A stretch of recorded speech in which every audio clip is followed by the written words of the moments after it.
Nakahawak ka na ba ng pera? Paano mo yon pinamahalaan? May mga taong kapag nakahawak ng pera, mag-iisip kung paano ito palalaguin. Meron namang impulse buyer kapag may pera, gastos lang ng gastos. Ang pera ay nauubos. Ginagamit ito upang makabili ng ating kinakailangan para matugunan ang ating pangangailangan at kagustuhan. Ang pagkonsumo gamit ang salapi ay kinakailangan ng matalinong pagdedesisyon upang mapakinabangan ng gusto at walang masayang.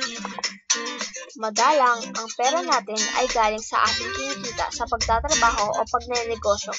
Maaari natin itong gastusin para sa ating pangangailangan at kagustuhan. Subalit may iba pang bagay na maaaring gawin dito. Maaari itong itabi o itago bilang savings o ipon. Sa macroeconomics ni Roger E. A. Farmer, sinabi niya na ang savings ang pamamaraan ng pagpapaliban ng paggastos. Ayon naman kina Mick Morton at Skog, ang ipon o savings ay kitang hindi ginagamit sa pagkonsumo o hindi ginagastos sa pangangailangan.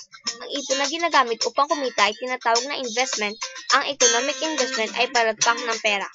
Bakit ba kailangan ng savings? Ano ba ang halaga nito? Ang pera na iyong naipon bilang savings ay maaaring ilagay sa mga financial intermediaries tulad ng bangko. Ang mga bangko at iba pang financial intermediaries ay nagsilbing tagapamagitan na nag-iipon ng pera at nais umutang o mag-loan.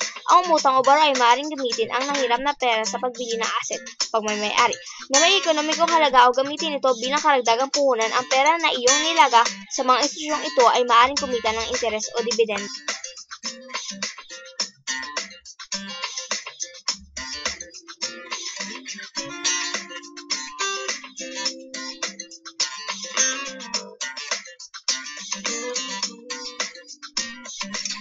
Kung itatago ang pera sa alkansya, hindi ito tutubo at pwede pang lumiit ang halaga. Maaari rin na makulangan ang supply ng pera sa pamilihan. Makabubuti kung ilalagak ang salapi sa matatag na bangko o iba pang financial intermediaries upang muling bumalik sa pamilya ang salaping naimpok. Created using Powtoon.